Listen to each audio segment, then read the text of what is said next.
Welcome back, listeners, to the iKONIC podcast. Today you have us on episode 27. Tony and I are joined with none other than Coach Cesar here at the Strength Center in Guttenberg, New Jersey. So if you guys are in the area, whether it's Weehawken, Edgewater, make sure you come out here and check these guys out. So, Coach, thanks so much for joining us today. For sure, man. I'm excited to be here. Yeah, I'm super pumped about this episode because, as I was mentioning to you before, we're trying to build this business and lifestyle platform. And I think that going to the gym is one of the key components in just mastering yourself. So I thought that like a good way to spark this conversation off would be, what kind of drove you to get into going to the gym, opening up a gym for yourself? Where did it all kind of start? Oh man, it's a loaded question, man. Well, I've been doing this for 25 years now. I started like 12 years old. I was a chubby Pillsbury Doughboy looking kid. And I had a mentor, a coach at the time who kind of kept pushing me, and I hated this shit. Like, wait, can I curse in this? Yeah, of course. Okay. Just making sure. Yeah, so I hated it in the beginning, just like our clients do. Yeah, it's tough. You know, in the beginning it's tough, but then I experienced my own transformation. By the time I was 18, became a personal trainer. I opened my first gym actually when I was 19 years old. I lived in California for a little bit. That's crazy. A lot of people don't know that about me, but I was out there, opened up my own gym, and I failed big time. A lot of lessons there. We can talk on that later on if you guys want. Moved back to Jersey a few years later, and then I opened up this spot. You know, we're here now 11 years, changing lives, transforming people. It's been and I've seen all the transformations you got on the wall over here. You guys are really putting in work. What were some of those challenges that you had when you were building that gym out in California? Like, where did you like come across some obstacles? I mean, I was young. I didn't know anything. I was always like, I would always just throw myself first. Yeah. And it was more like ready, fire, aim. Okay. Rather than like ready, aim, fire. That's kind of where I'm at now. That was my big lesson. It was like have a plan. Right. Because I didn't. I was just like, I'm gonna open this door. That's it. People are gonna come. I'm good. $2. Yeah. No marketing. Right. Nothing about business at all. Now you're much more intentional. For sure. For sure. And in everything I do. Now, a big question for you. For anyone out there that does potentially want to open up a gym, because one of our buddies in high school, shout out Gennaro, he actually at one point wanted to open up a gym. Is there a good coin in opening up a gym? Yeah, it can be. It can be? It's a lot of work. You just got to learn the business. Like, for example, with me, I started off as a coach, technician first, and I love that side of it. Yeah. But switching the hats is very different. Yeah. Like, knowing the business side of it, which is where I'm at now, and I've been doing that for about 4 or 5 years. So yeah, there's some good money there. Depends on where your goals are. Right. Of course. So yeah. Dude, that's awesome. Yeah, I was gonna say from your business perspective, right? You have that one lesson. You come here, now you're starting this. What are some of like the big lessons or things to consider when opening up a gym? I know we were talking a little bit about just the marketing. You didn't have that at first. How do you, and just to get more specific, Sure. How do you drive members to your gym? What's like you think the most important piece? Because I feel like a lot of people that start a gym, they have the upfront cost for the equipment. But the reality is that if you have no members, you have no revenue. What was kind of your approach to get this gym to be successful for the last 11 years? That's a great question, man. So just looking back at the very beginning, I started off with a $14,000 loan. Yeah. Bare bones. Like what I have here was nothing. Of course. So a lot of it just came down to just anybody that was coming in like around the area. I would do a lot of community marketing, just make sure that I'm going to the local spots. Hey, come to the gym. Facebook at that time, I didn't know what the hell, like how to work any of the ads or like YouTube or anything like that. At that time, all that was brand new. So for me, it was just out guerrilla marketing, flyers on cars, just shaking hands, connections, networking, and things like that. Joining BNI groups, doing all the stuff that I needed to do to get myself out there. Because I'm a small like mom and pop spot. You know course, what I mean? I'm not a franchise business, so there was a lot of brand building that had to be done, and a lot of it came from building the community and getting results. So that's really where it was. Like, and I love that approach, especially like the little mom and pop, because I feel like for your clients, they feel more what's the word? Maybe more. They feel like they're more cared for, right? Because it's like in LA Fitness, right? They can afford to give those $20 memberships, but they don't care what you do with their machines. They'll fix them, whether you break them. There's no guidance there. Right. But I feel like kind of these type of systems, right? In this case, this gym system, it works out great because at least someone like myself, I don't want to go to a guy who has 800 clients, they're going to charge me $1,000, not even try to kind of work towards my goals. But that kind of goes into this point, you know, with having all these, with the way you structured this out and doing this, you know, going out, getting people, doing your own personal marketing. What do you think led it for this to work out for so long? Because as we all know, the majority of small businesses fail within the first year. I think there's like a stat like 90% of small businesses fail within a year. How did you keep it going for now over a decade? Oh man, I think it was leaning into mentors and like finding people that were doing this shit right. Right. Because I like at the end, I still didn't know in the beginning. Yeah. You know, always like coach first. I just wanted to be the best fucking coach around. And now I wanted to become the best fucking group training business owner around. Group training, yeah. And in order to do that, it was let's find those people. Who are those people that I need to connect with? And like I'm part of a mastermind now.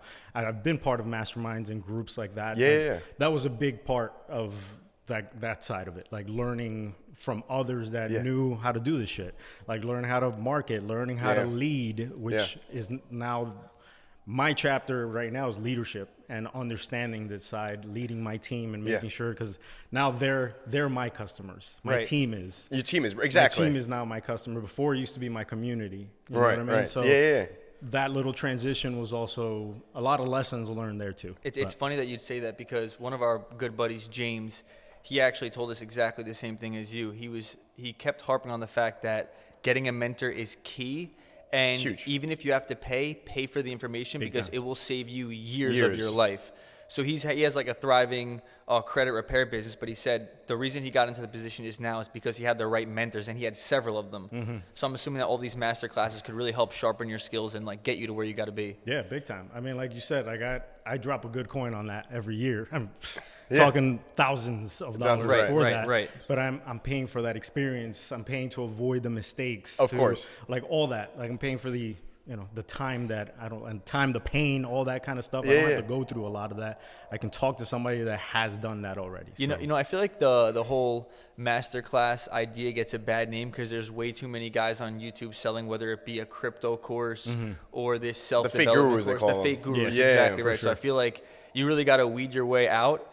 And the guy, James, again, he was saying, make sure that you look into their references. How did they turn out? Did they get value from the experience? So yeah, I think that even myself, maybe I have to reach out to some people and get a mentor just to kind of scale even what I'm trying to do. For sure. So I want to ask you this, right? Because the gym business is so interesting, right? You think of like the big conglomerates, like a Planet Fitness, like LA Fitness, all these other ones.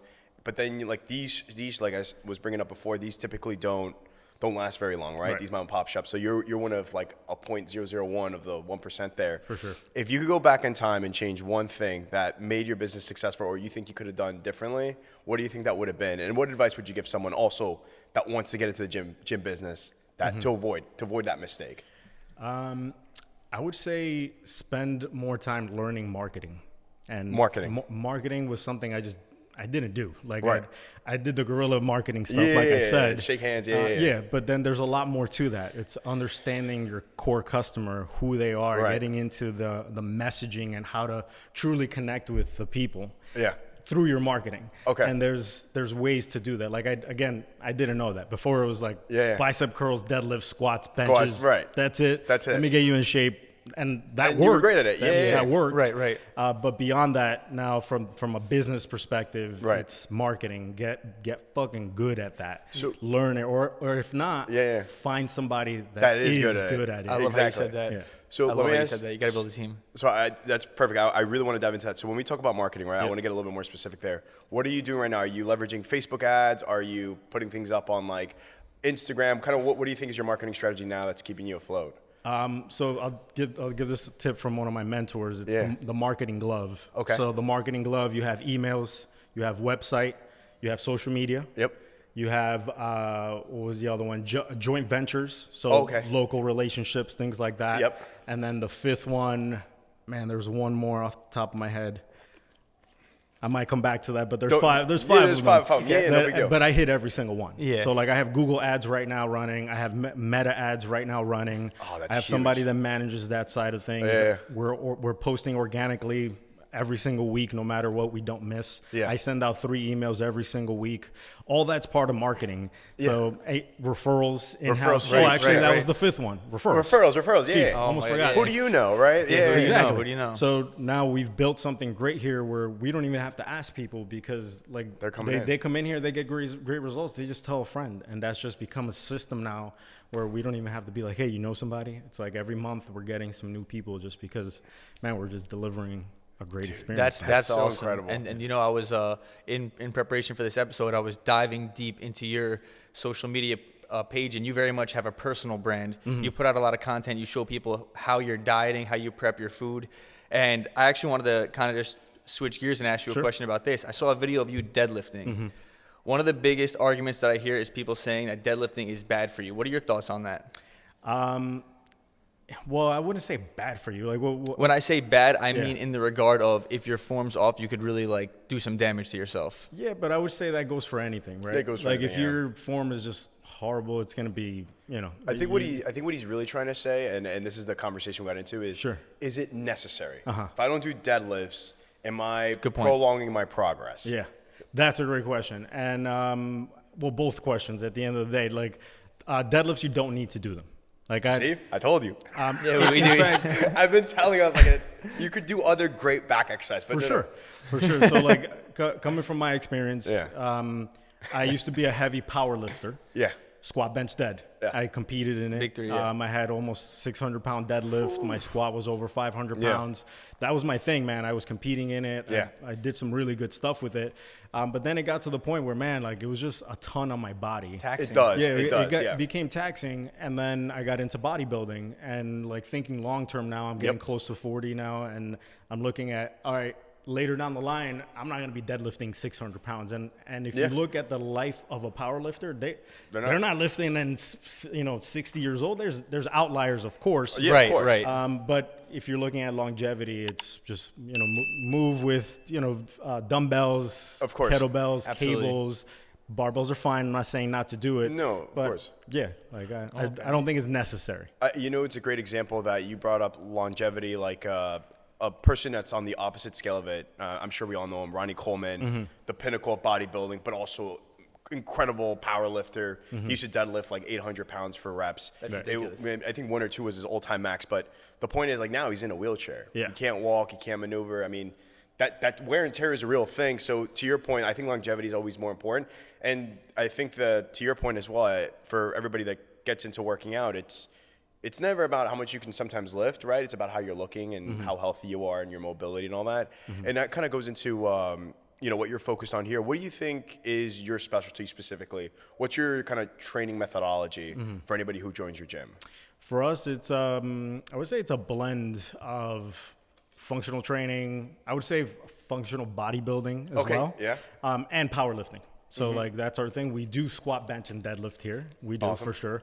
And then we have we have many different people. We have people that are just getting started. Yeah. We're likely not going to put them on the barbell in the very beginning. Fair enough, course. yeah. Yeah, and then we want them to get better. So it's a blend of different things. We want everybody here to be able to move better. Right.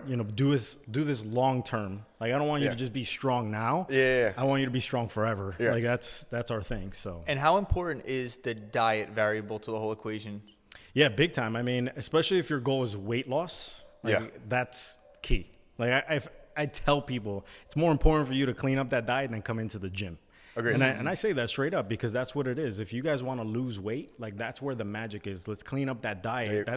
You're going to get so much more of a bang from your buck there, from the effort, the time, the energy, Agreed. than lifting. So yeah, super important. So take, for example, me. I have a much more slim frame. I'm trying to put on a few pounds. Sure. So one of my buddies was telling me, I forget what the rule of thumb is, but it's something to the effect of you should have 1 gram of protein per pound of body weight, right? Yeah. That's a thing, right? Yeah. So for people like me, I struggle to hit my protein on a daily basis. Do you recommend taking like the protein shakes and even like eating protein bars? Do you think that's going to help you get to that? Yeah, absolutely. Exactly. That's a great example for those that they're not big eaters. Yeah. And it just it's a little tough. Yeah. Definitely supplement with proteins, protein bars, protein shakes, things like that for sure. And speaking about supplements, I did want to ask you as well. This is another big a highly argumented thing in the world of fitness from what I've come to learn. What are your thoughts on creatine? Creatine, I love it. I'm a big proponent of it. Yeah. We have a stash here. Like that's one of the, I'm gonna say top 5 supplements.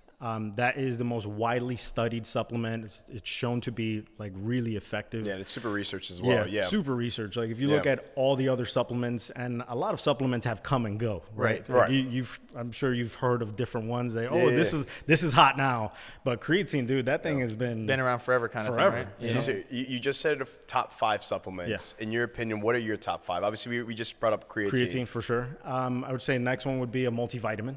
That makes sense, yeah. Just simply to fill the gaps with food if you're not a big eater, or if you're in a dieting phase and you're not consuming enough nutrients, that's a good, just something to pack that in there. Cool. Magnesium is another great one. Magnesium right before you go to bed. Magnesium glycinate specifically. There's specific brands that we can get into. Of course. Fish oils would be the next one. Yep. And then on the 5th one would probably be more for performance or fatigue management. Caffeine. Caffeine, right. Even though it's considered more of a drug than a supplement. Agreed. I would definitely, those would be the top 5, just because those are widely studied, evidence-based, they're tried and true. It's not like, a lot of the other stuff that you might hear, this is up and coming. Like there's other supplements though, like beta-alanine. Beta-alanine, L-citrulline. Those are still like in that research phase, not truly effective yet. Okay. But those top 5 things. Would you say that you consume all these? Yeah. Yeah. Right now, I'm not doing multivitamin just because I'm consuming plenty of fruits, veggies. I'm good on that side. But I do have I do a vitamin D3 is actually another vitamin one. D is another one. Yeah, I heard. And magnesium right now are my main go-tos, and creatine, of course. Okay. One thing I noticed about the fitness industry, especially for a beginner, could get very overwhelming, right? You could go online right now, type in top 10 workout tips. There's a million creators. Everybody telling you different things, suggesting all things. When somebody comes to you, right, or talking to one of your trainers or yourself, and they're brand new day one, and the first thing I want to talk about is supplements, right? As somebody who's for that person who's a beginner, what's just one thing you'd be like, hey, just do this for now. Let's just get you in the gym and let's clean up your diet. What's that one supplement you would recommend for a beginner? Honestly, I wouldn't even recommend it. Not yet. Supplements yet. Okay. No. I go right into just let's get you in the gym. Right. Let's build a routine. You're just starting. Yeah. Before we add another thing to you, depending on where you are in the journey, right? Of course. Yeah. If you're just getting started, brand new, let's just get you in the gym. Let's build this consistency up first. Build a foundation. You're already gonna see some results just by strength training. You do that consistently 3 times a week minimum. 3 times a week, some space in between Monday, Wednesday, Friday as an example. Get that rolling first. Fine, perfect. All right, next step, how about we just focus on protein in every meal? Because a lot of people don't consume protein. No, you eat pizza, you eat all these like bad things. Exactly. Like 0 protein in it, yeah. That's a number 1 tip.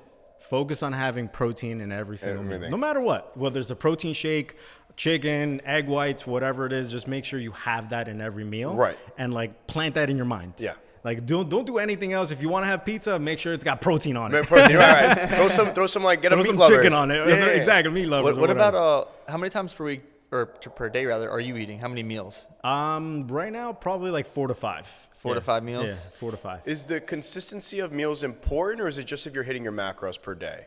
Macros, so macros, calories, protein, fat, carbs. Yeah. It's the total amount that at the end of the day matters, depending on the goal though. So like you mentioned, you want to add some size. Yeah.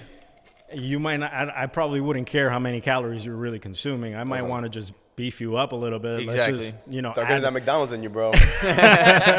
Whatever it takes. Essentially, especially if you're a hard gainer. Yeah. And there are some hard gainers where, man, we got to start throwing some oil on the food because you're just we're not growing. Yeah, the metabolism's so quick. Exactly. So if that's the case, then, man, let's just eat up. But if the goal is fat loss and, in the beginning, you could start very simply. Right. You can just start with what I said, 3 workouts, protein in every meal. You're going to get results. Then let's say you're down 5-10 pounds. The next 10 pounds after that, maybe, all right, now we got to start tracking your macros. Agreed. Now we got to start getting a little more specific. And the further along the line you go, the more specific you need to get. Right. Okay. The more kind of dialed in. Obviously, like you said, it all depends on your goal. Like a bodybuilder has to measure every ounce of food they consume. For sure. How much sodium, oil, the whole nine, right? It gets so dialed in. But for like people that are just normal people every day, they just want to get in shape. One thing right now, and it's a perfect time to ask this because we're getting into summer, right? Yep. June 21st is the first day of summer. Someone like myself, I've been trying to lose weight for years. I don't have great habits, so I'm not going to say I don't know what I'm doing, but I think every person in some regard is struggling with that, especially during this time of the year. They want to look their best. What is the most important thing to consider when approaching weight loss, in your opinion? Well, like I mentioned, definitely the diet, 100%. Right. Like get that dialed in whatever capacity is going to work for you. Right. So what you brought up is like, oh yeah, your habits aren't. So maybe it's more like you haven't found a plan to fit your lifestyle. So that's the way I look at it. Like every single person here, somebody needs a different strategy at this point in time, this season that they're in. Agreed. So maybe it is macros. Maybe it's just protein in every meal. Maybe it's calories. Maybe it's whatever the case is. So it's very individually dependent. You know what I mean? So, but like if I was to say like these are the basics. One, work out regularly, consistently. Move your body in whatever way you love and enjoy. Because like if you're hitting the gym and you're on the treadmill and you fucking hate it, you're not gonna do it long term. No, you know what I mean. Same thing goes with the diet. I actually had a conversation with a client the other day. He's Indian. And he's like, man, I need some of the spices in my diet because I've done the chicken and salad shit. Right. And I can't do it, bro. So, and I was like, that makes sense. That makes sense. You didn't enjoy it. Like he lost a ton of weight, but gained it back because he wanted to go back to adding his spices and all that kind of stuff. You know what I mean? And I feel like people sometimes don't take into account, like it's so easy sometimes to overeat. I think that was like a big thing for me that I realized is like how much oversized portions we get, like just day to day. Like if you go to a restaurant and you get that big slab of steak, or you get like those big slices of pizza, like people don't realize that, and that alone, there's like almost 400 to 800 calories per slice, depending what you're getting, right? What kind of, so I think that also plays a big part. But I think for yourself, what you're explaining too is, those dogs are so loud. They are, dude. We'll cut that out. No, so for somebody who's trying to lose weight, right? Obviously, we're talking about it's all specific. And I like how you approach it, right? You're not just kind of giving like, hey, you got to do this, how you're going to lose weight, right? Because everyone's very different. What is your thought on calories in, calories out? Do you feel like that's a simple principle to follow to really start making progress? Or you don't feel like it's always that way? Don't feel like it's always that way. Okay. Just because everybody's so different, man. Like, and I would love to be like, oh, these are the magic three. Right. Like stick to this. But I'll be lying to you guys. You know what I mean? Like calories in, calories out is a way. Right. It's a strategy. Like at the end, I look at myself. I'm a mechanic, and I got all these tools. Right. Fasting, intermittent fasting. Okay, sure. This worked for this person. Cutting out carbs in the morning and like moving them later down the line. That works for this person. You know what I mean? This tool here, this tool there. But at the end, like the main principles are protein in every meal. Eat your fruits and vegetables. Like just eat whole foods. Eat clean. Eat clean. And I would say like manage your expectations too. Like you're gonna fuck up. Of course. And when you do in this journey, what I've noticed, the people that are most successful are the ones that get right back on into it. The next meal. Like they don't wait for Monday. They don't wait until the new year. Like New Year, magic time period. No, it's like, all right, I messed up. Hey, coach, I messed up. All right, let's get back on to the next meal. That's it. And dude, I love that. You continue chipping away. That's it. And I think that's the biggest problem now. Everybody wants results tomorrow, right? And the reality is that to really see real change, I think the minimum number, and I'd love to get your opinion on this, typically 4 months is what of consistency to really see a really dramatic change? I feel like would you gauge that with like good habits, you know, a good approach? Yeah, that's like a very realistic way of doing it. Yeah. For sure. Like 4 months, 3 to 4 months, you can see some big changes. That's when like people are like, yo, This shit what are working. you doing? This guy. Yeah. But like if you look at our challenges here, like in 6 weeks, we have some of our clients like We're gonna holy shit. what we're gonna do is we're gonna take some picture. We're gonna clip them here so people can see that. Yeah. For when we do the short, so we'll clip some of those. Sure. Show us some of your most impressive transformations. Oh, yeah. Because I think people don't realize, like, if you're really dialed in, you could really cut the curve down. Big time. Like if you're like not drinking, and that's another thing I want to get into. Yeah, I was gonna ask that about the drinking. That's a big How one. detrimental is it when you're really trying to go towards your goals and you're drinking also? Mm-hmm. Is the calorie out thing still a sustainable thing here? Like if I'm like, all right, I have 100 calories, I could drink like a White Claw, for example. Mm-hmm. Is that a real approach, or you think that's all baloney? It can be. It can be, okay. Yeah. Like I'll give you guys an example. I'm gonna say about 3 years ago in my bodybuilding competition, I made sure I had tequila. Like Okay. 1.5 ounces specifically, and I shit. measured it down to the gram, to the Yeah. whatever, to the ounce. Really? Yeah. And I was like, I'm gonna have this. I want to have it every night if I wanted to, and I was doing it. Yeah. But obviously, it got to the point where now I needed to get that out because I wanted more food instead. I needed Agreed. the fuel. So you can make that happen, calories in, calories out. Yeah. But you got to be very specific, Yep. dialed in. This guy's very strategic. good with that. Yeah. No, I count my units, and I think that's the approach I've always taken. And that's when so just to kind of give you a little bit of background, like a couple years back, I used to be very, very dialed into the gym, very movement. I used to be very clean. And it's funny because weight gain, sometimes what people don't realize, doesn't happen over 3 months. It happens very slowly. And I track my weight. I've been tracking my weight for the last 4 or 5 years. And it's kind of funny because I always look back at it. I gained 25 pounds over the course of 3 years, but I didn't realize it because it's very slow. And you start noting subtle changes. So one thing I started doing is I realized when I go out and I binge drink, I never realized how much I was actually consuming towards the calories. So now every time I go out, I'm like, all right, how bad was the damage? So I count every unit. 1 can of beer is 1 unit, 1 shot is 1 unit, and then of course like glass of wine, that's another unit, right? And you start realizing there'll be nights I go out, I'm like, dang, dude, I drank 1,800 calories worth of freaking calories, right? So it's like, so it just comes to show for people that, like you said, want to get into it, want to be dialed in, count your drinks as well. And then, and you know what's even worse? I would drink, and then everybody goes through this. 3 a.m., you get hungry, you're out. Yeah. Let me get a couple slices. That's a real thing. 3,000 calories in one night, you know? And it's like, that's why a am I not great making any point. progress? So Yeah. it's so interesting when you're on top of that. But I wanted to get your opinion, obviously, as someone who made it work into their lifestyle quite a bit. What would you say is the best? It sounds like tequila is a go-to, right? From a fitness perspective, yeah. And it could vary for everyone's taste, but I think that's the lowest carb one. I think It is one like looking calories, right? Right. I usually when I'm doing my macro thing, I'll convert it into like fat or carbs. Okay. So then it eats into my day. That's kind of how I end up doing it. That's how I've been able to finagle, and that's how I usually recommend it with clients. Oh, you're gonna have a beer. It's 300 calories. Okay, let's do, I don't know, 20 grams of fat, and whatever's left, do it on carbs. Do it on carbs, right. That's what you end up taking away from your food for the day. I don't know if that made any sense. I get what there, you're but- No. Yeah, You're for sure. essentially just taking the calories in, and obviously you're taking into account, because I know sometimes you could Google how many carbs are in a beer, but you're also kind of over planning it as well. Like, hey, also take into account the fat. Yeah. Right. So you don't overeat with this beer that you're kind of throwing into your day, right? Right. No, that makes sense. Yeah. Yeah. That's very clear. So, That's funny, but me, I don't got to worry about that though, right? no, You're good. Yeah, you're good right now. Yeah. Dude, not I in can this drink gaining phase, but depends on where you end up going from there. So basically, you got to eat more. So even as someone who's very skinny, right? Let's just say I'm a skinny high school kid right now.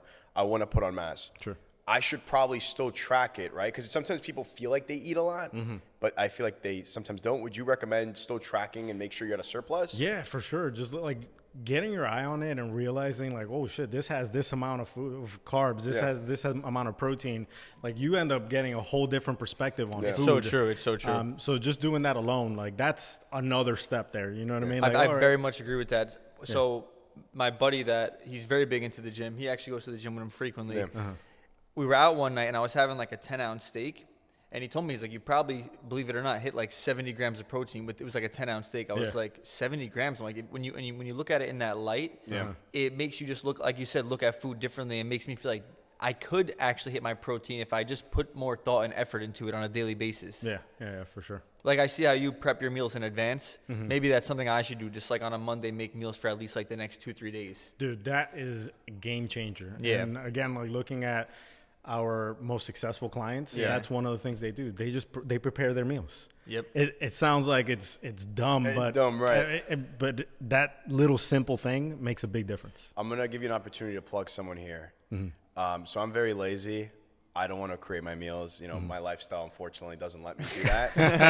I'll tell you why off camera. Do you have any like meal preps here in the Guttenberg area or North Bergen area that you would recommend for meal preps? In the local area, Or anybody you go online to that you typically use? yeah, I usually recommend MegaFit meals. MegaFit meals? MegaFit meals has been one of my go-tos, and Icon meals. Those have been my usual two that I recommend. There's also another one I used to work with, NJ Gourmet. They're local. Okay. They're actually might be by you. They're off I think in East Rutherford. East Rutherford? Okay. Yeah, I think that's where. Because I go to Strong and Shapely, their meals are great, macros are there. I just don't trust too much of their macros because they don't have them like listed on the label, and then if you look them up online, they're a little inaccurate, and they have a ton of sodium. I didn't realize that. So I was trying to find like if you had any good spots, because obviously you prep your meals. That's kind of your approach, but I figured I'd ask because I'd rather just buy them. And I mean, dude, like you can buy things already cooked. Oh yeah. Frozen or like whatever. Walmart and all that. Yeah. Walmart, Trader Joe's, they'll have even like frozen rice. Because I'm with you on that, dude. Like there's weekends that it's just crazy. And we don't prep, but we got stuff that's frozen. Oh yeah, and just having it frozen. All right, just frost it, microwave. Makes it easy. At least I don't lose out. So I wanna ask you this because this is where I feel like a lot of people struggle with. What's the number one reason some of your clients fail? Some of the clients fail. What's like the most common reason you see people either having a massive setback or just didn't achieve their goal that they had in mind? What do you think typically you've come across? I think sometimes they're not ready yet. That makes sense. We've had clients that they'll do challenges here and there. They've worked with a coach, and maybe they're just not ready at this point in time to like take it to that next level, commit, and really go all in on it. And we've had several clients that they'll be here with us for years, and maybe after the second year, they finally hit their stride. Their breakthrough year was that year. Yeah. So I think it comes down to that, like, maybe you got other priorities at the moment that are more important than your fitness, right? Yeah, than your fitness, and that's okay. That's all good. Yeah. So I would say that's one of those things. But outside of that is trying to do it alone. Like that's why a lot of people come to us. Yeah. They come in for the community, the motivation, being around like-minded people. Yeah. That makes a big difference. If you have that support, you have that somebody outside, like, hey, send you a text message if you're not coming into the gym, which is something that we do. You're right. That's big. If you got that, like, you have that extra support and accountability, that makes a big difference. So I would say those are two of those things, and then maybe one more would be going back to what I said before about managing the expectations. Like, you're gonna mess up, right? And when you do, just get back on it. Just get back on it. That's it. How do you stay motivated? Me personally? Yeah. Well, one, I just love this stuff. Fair game. Yeah. Like for me, this is a passion. This is something that I've been doing since I was 12 years old, and I don't plan on stopping. How old are you now, by the way? I'm 38. Dude, you're still freaking yoked at 38, man. I want to look like him at 38, bro. For real. Yeah. So I love this stuff. So that's easy. This is not work for me. You know what I mean? Right. It's very much passion. Yeah. So, but then outside of that, it's also like, man, I want to live longer, and I have kids. I have 2 kids, and I want to live longer for them, and be a strong like leadership role model for them. I love that. And even for my team. So there's a lot of things that are motivating me, like to keep on going. Because I'll be real. There's days that I'm like, Are you? I'm not feeling you got to do your workout. I'm not feeling that. Like, I'm not feeling the workout. I'm not feeling the gym. I'm not feeling the business. Like, there's days for that too. But at the end, just get back on it and revisit my goals. Right. I'd say that's another thing. Like, just always having having a goalpost. All right, what's next? Right. What's next? I get here. Okay, what's next? What's another goal? Right, Yeah. right. So a couple things, right? Like you said, you when you approach your clients, you're like a mechanic, right? You have all these tools. As the client myself in this example, what are some tools you recommend me? Would you say like my Fitness Pal? Is there like a weightlifting app to track my workouts? Any tools I can leverage to make sure I'm staying on top of my progress? Yeah. Okay. Man, there's just so much that's like. There's so much, yeah, and I know so there's a many lot of different technology. things. That's why I'm going to get just your recommendations. So The ones you would typically recommend. I'm gonna break it down into like beginner, intermediate, and advanced. Perfect. Cool. That works. Okay, if that helps. So Yeah, that helps a ton. Like I mentioned before about beginners, if you're just getting started, let's get you moving. Make sure you're coming in. Start with that first. Start with that, yeah. And maybe start with protein first. Yeah, you can make sure you're getting that in every single meal and snack. Perfect. All right, cool.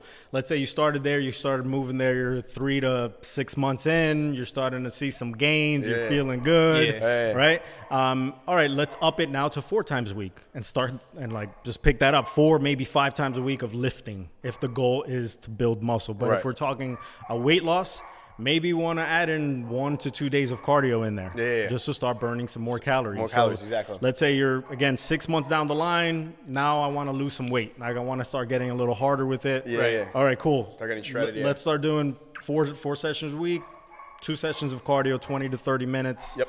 Zone 2, which is Zone 2. moderate type of intense cardio. Yeah. And then maybe follow a plan. Follow any kind of plan that's going to work for you. Right. And that plan can be calorie based. It can be, whatever, vegetarian plan, whatever the hell you're into, whatever's going to work for you and your lifestyle. But follow something that's structured. Yep. Okay. Because a lot of times we try and just wing it. Like we don't have a plan. Yeah. Right. And just literally Just by guessing our having, workouts, by having something in front of you. All right, I got to do this. That alone makes a it big easier. difference. Yeah. Makes a big difference, yeah. And you can get any of that stuff now online, easily, yeah. You can look up a workout, whatever, Yeah. So that's another way. And then let's say now you're 12 months, 2 years down the line. You're advanced. You've been lifting. You've been consistent. Okay. Maybe now we got to get super specific. And this can be sooner as well. Of course, I'm just kind of painting a picture. Painting a picture, of course. Then, all right, now let's use my Fitness Pal. Now let's use this other one that I like using. It's called Macro Factor. Okay, I heard about Macro Factor. Yeah. Macro Dude, Factor. that one right there, sick. I'm going to get that one. It's AI-based, and it adjusts as you start going into deeper deficits. That's crazy. It starts That's what I adjusting need, the macros for you. It's almost like you have a macro coach like helping you out. So that's a great one. Or any kind of like, calorie-based, some kind of food tracking app, that definitely helps. But if you could do that sooner, even better. Get on it, right. Yeah. So those All right, are some of those details there. Coach, you've been amazing. I know you obviously got some business to take care of, but on a final note, what do you say to the people that say, I'm too busy, I don't have time to make it to the gym or include that in my daily routine? What do I say to them? I usually try and talk and see like where are you right now? What's your actual capacity? Like I'm not all right, get your fucking ass up and just get to the gym, bro. Come on. Like at the end, like I understand like we all have lives outside of the gym. Right? Yeah. So wherever you are right now, it's all right. What can you give? Can you do 2 times? Right. Let's get you in 2 times, man. That's it. And that's it. Get the ball rolling. Just get started. That's it. Get started from where you are right now with whatever you got. Right. And then, we take it from there.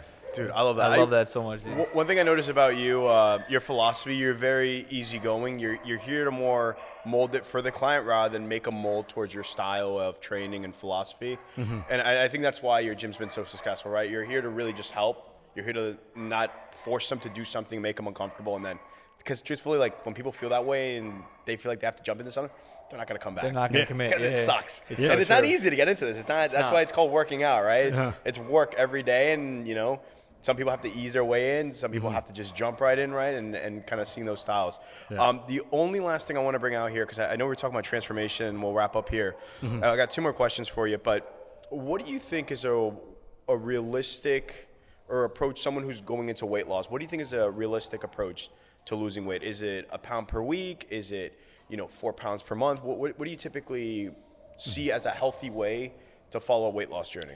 Yeah, I would say 1 to 2 pounds a week. But in the very beginning, let's say you're just getting started. Yeah. You want to lose 30, 40 pounds. Right. You might lose 5, 7, 10. 10, yeah. In one I've seen week. that, yeah. And I've seen that happen. But then it slows down. So usually in the beginning, you're getting rid of some excess water. Maybe you've been drinking too much beer. You've been doing too much of this. Yeah. You start cleaning that up. You're going to see something huge in that beginning. And then after that, what I've seen is like a consistent thing. Maybe week 2, you hit 3 pounds, 4 pounds. 4 pounds, right. And then it starts to kind of taper and goes into maybe 1 to 2 pounds a week. Yep. And that's something sustainable where you're not crash dieting. You're not hating your life. Yeah, you're eating like you're not one going block crazy of with rice that. a day, like, you know. Yeah, exactly. Like you can manage it. So that's what I would say. It's like, and now, of course, on the other scale of it, someone who's trying to, like, for example, my friend here who's trying to gain muscle. Yep. What should be the average expectation for that? If he's hitting the gym 4 to 5 times a week, he's hitting his protein. Obviously, he's natural. There's no other supplements involved. What would you say is like, hey, you're going to make this sort of progress based on what I've seen? Yeah, we can look at it on lean tissue development, like how much muscle naturally you can actually build. Yeah. And men can gain up to 20 pounds in the first year. Shit. Naturally. That's crazy. That's depending on genetics. He just started, you know so what I mean? dude, Like, if you stick to it, 20 pounds? That's ridiculous. Dude, if you're lifting 3 to 5 times a week, and you're even tracking your weights, like really focusing on that side of it, you can add some size, dude, in a year. It takes a year though. You know what I mean? A lot of people want it in like 3 months. Yep. We should do this, Cesar, as we're talking about this. So today is, it's going to hold me accountable too. Today's May 15th, 2025. We should run an episode next year based on this Make podcast. it a time capsule. Like, that will keep me accountable. That'd be I'll be fun. like, dude, if I look like shit again next year, I'll be like, all right, what was I doing this year? What was this whole point of this podcast? You know what I mean? We should both do it. I think I love it because the principles are really easy to follow, right? Yeah. Macro factor I'm going to check into, and I'm going to check into Mega Fit meals. That sounds like a great thing because that way I could just use that macro factor and just track everything. Yeah. But we should definitely do that. We should hold ourselves a challenge. I think that'll be sick. Yeah. And one of these days, man, let us know. We'll come in for a session. I'm definitely down. Yeah, that'll be fun. Whenever you guys want to come through. Yeah. Think Dude, that'd we'll be come awesome. through, dude. But other than that, one last thing I do want to ask you, what's the future for you, Cesar? What's the next step for you? What should we look forward to? What do you got going on? Yeah, for us, the gym has been booming, and we're looking to open multiple locations. Hell yeah. Nice. 10 gyms, 1,000 lives. Open one in 𝐃𝐲𝐬 real quick. Oh, maybe. Who knows? We'll see. But we're on pace. We've got our things lined up for it. Yeah. Team is strong here, so our next step is opening up our next SC2, and then we'll see where we go from there. Dude, That's hell yeah, awesome, bro. man. So, Cesar, you got anything in final you want to add to the audience, man? We appreciate you pulling up to the podcast. Yeah. Whoever's getting into it, man, just there's a lot of great stuff that comes from just this whole fitness life. Not just for yourself, but for the people around you, for business, for whatever. You're gonna get so much out of it. You're gonna feel so much better. You get more energy, better sleep, sex drive, blah blah blah, Everything. all that good The whole stuff. nine, You get so many benefits from it. So Where can the audience find you? Feel free to plug yourself right now in. Where is the address? Everything, so just that way they know where to find you, where to access the site. If they want to join your sessions, feel free to let them know. Sure. So at Coach Cesar is my Instagram, and our gym at Strength Center NJ. That's my gym Instagram. We're strengthcenternj.com. You guys can check us out there. All right, guys. You'll be able to find all of his information down in the description section. Thank you very much for tuning in. See you all next time. All right. Love it. Beautiful.